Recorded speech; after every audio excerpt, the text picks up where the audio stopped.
पहला है today there is more emphasis dash domain expertise and global exposure. अब इसके अंदर आपको देखो ये यूज़ करना है कि इसके 4 ऑप्शन में से क्या आने वाला है। नेक्स्ट जो भी रिमेनिंग है वो मैं आपको नेक्स्ट वाली वीडियो में क्लियर करा दूंगा, एग्जाम से पहले उसको जरूर एक बार और देख लेना। तो देखो आप सबको पता होगा कि जो एम्फासिस है ना, याद कर लो, नहीं है तो एम्फासिस के बाद ऑन आता है। अगर आपको ज़्यादा डीपली नॉलेज नहीं होती तो कोई बात नहीं है, आप ये याद रखें कि एम्फासिस के बाद ऑन आता है, ठीक है। तो there is more emphasis on domain expertise and global exposure. Next, did you arrive there dash night. इसका मतलब है कि क्या तुम जो नाइट है उसमें आप आए थे।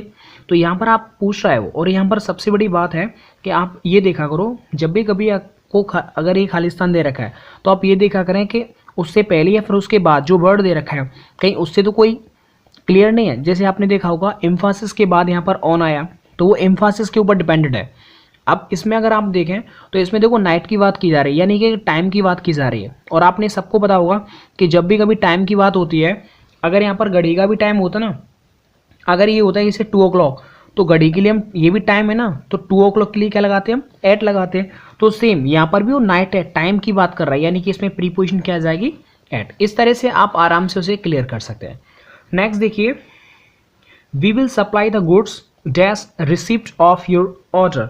आपको एक चीज़ याद रखनी है, मैं आपको बता देता हूँ। देखो गुड और गुड्स में क्या फ़र्क होता है। जैसे ये है, मैं यहाँ लिख देता हूँ आपको, ये है देखो गुड है ना, और एक है जैसे गुड्स। देखो गुड का तो मतलब ये होता है कि अच्छा, लेकिन जब गुड में हम एस लगा देते हैं तो वो बन जाता है सामान। तो ये हो जाएगा गुड्स, यानी सामान की बात की जा रही है, राइट ना।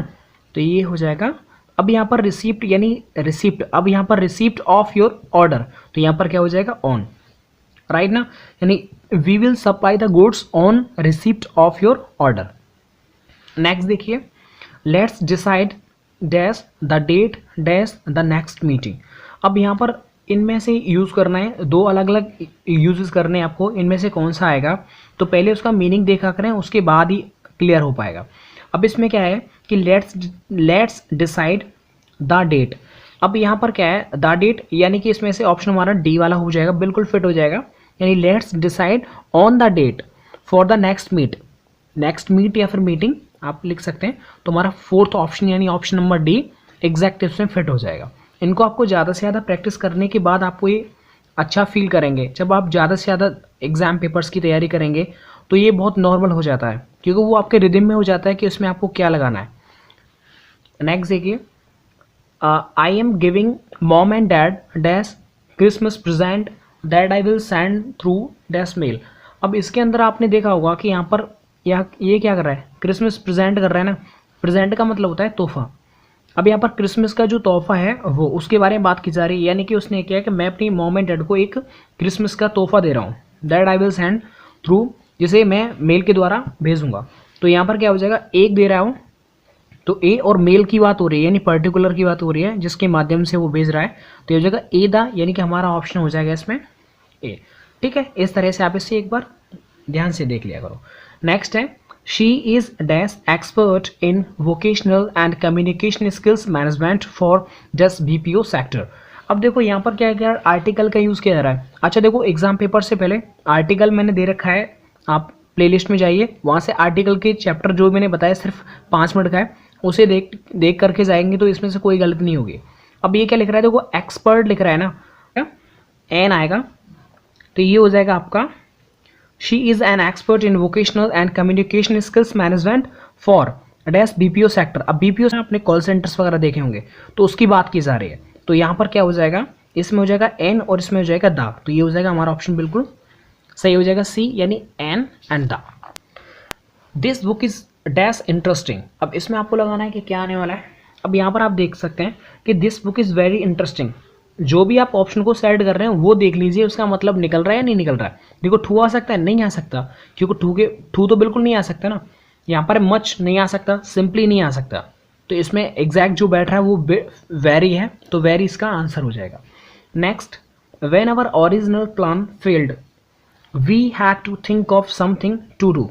अब इसके अंदर आपको देखो इन प्लेस आएगा, नहीं वो इन प्लेस ऑफ आता है, तो लास्ट में ऑफ के बाद ऑब्जेक्ट आना चाहिए। तो यहाँ पर इन प्लेस नहीं आ सकता, और एल्स आ सकता है, नहीं आ सकता।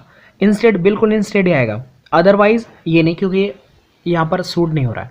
तो ये हो जाएगा when our original plan failed we had to think of something to do instead, यानी कि उसकी जगह पर हमें दूसरा प्लान जो है सोचना पड़ा था, राइट ना। तो इस तरह से आप इसे कर सकते हैं, यानी कि जब हमारा ओरिजिनल प्लान फेल्ड हो गया था तो हमने उसकी जगह पर कुछ और प्लान जो है सोचना पड़ा था। तो यहाँ पर और कुछ यानी कि इंस्टेड है, तो यहाँ पर हो जाएगा इंस्टेड। नेक्स्ट देखिए, it seems that higher education nowadays is dash for those who can afford it. तो यहाँ पर हो जाएगा, सिंपल है। इसके बाद यूज, अब देखो इनमें से इम्पोज्ड गिवन प्लान नहीं हो सकता, मीन्ट हो जाएगा। यानी it seems that higher education nowadays, यानी ऐसा लगता है कि आजकल में जो हायर एजुकेशन है वो इज मीन्ट फॉर दोज, ये सिर्फ उन्हीं के लिए है हु कैन अफोर्ड इट, जो इसे अफोर्ड कर सकते हैं। तो यहाँ पर हो जाएगा, इसका मतलब है मीन्ट हो जाएगा। Next, now he dash a book about new geniuses, I don't think he will finish it soon. तो यहाँ पर जब भी कभी नाउ आता है तो मैंने बताया था कि कंटिन्यूस यूज होता है। तो कंटिन्यूस में क्या होता है, कंटिन्यूस में आईएनजी वाला ऑप्शन हमारा बिल्कुल सही होता है। तो नाउ के साथ हो जाएगा, now he is writing a book about. तो इस तरह से लाइक दिस कह सकते हैं आपसे। नेक्स्ट देखिए, the soldiers dash bravely in the civil war. कभी भी अगर आपने देखा होगा पास्ट की कोई भी घटना के बारे में यदि मेंशन होता है तो उसमें पास्ट इंडेफिनिट यूज़ किया जाता है। तो यहाँ पर देखो पास्ट की घटना है कि यानी सोल्जर्स जो थे उन्होंने सिविल वॉर में बहादुरता के साथ लड़ाई लड़ी। तो यहाँ पर सिंपल पास्ट हो जाएगा, यानी कि फॉर्ट। सेकेंड फॉर्म है फाइट की, इसलिए यहाँ पर फॉर्ट हो जाएगा। Next, there is dash truth in what he says. अब इसमें क्या हो जाएगा, ये सिंपल है तो सिंपल में सम यूज़ किया करो, ज़्यादा से ज़्यादा सम ही यूज़ किया करें, क्योंकि एनी और एनी में ये तो नहीं हो सकता क्योंकि वो नेगेटिव सेंस में यूज़ होता है। तो अगर आपका सिंपल दे रखा है और सिम में अगर आपको ऑप्शन दे रखा है सम वाला, तो सम पर आप क्लिक कर सकते हैं, वो ऑप्शन मैक्सिमम सूट होता है। तो ये हो जाएगा।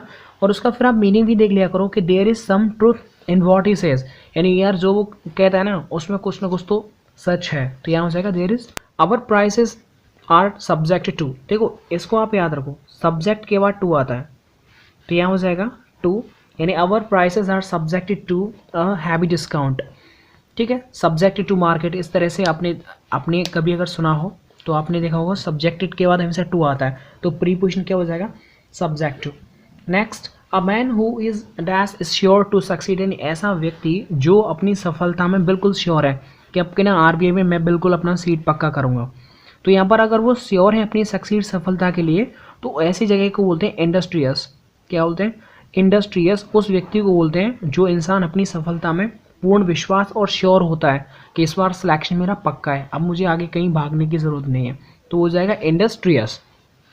नेक्स्ट देखिए, Akshay dash up at 6 o'clock every morning.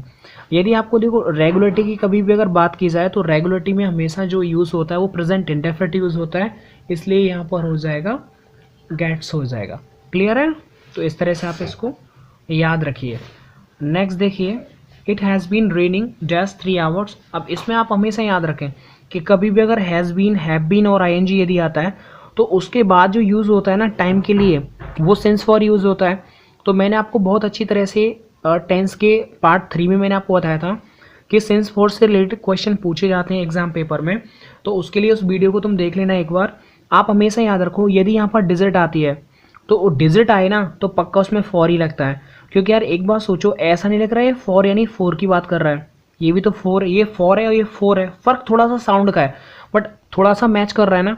अब ये बताओ, ये फोर है जो है वो डिजिट है ना, और जब भी कभी अगर डिजिट की बात होती है तो वहाँ पर डिजिट के लिए हमेशा क्या करेंगे हम, 4 डिजिट है तो डिजिट के लिए फॉर यूज़ करते हैं, क्योंकि 4 भी तो डिजिट है ना, तो इसलिए हम इसे मैच कर सकते हैं। हमेशा याद रखो अगर कभी भी डिजिट आ जाए, राइट ना, जैसे मान लो यहाँ पर आ गया अ लॉन्ग टाइम, अब इसमें क्या यूज़ करोगे, ये एग्जाम में पूछा गया था इसलिए बता रहा हूँ आपको।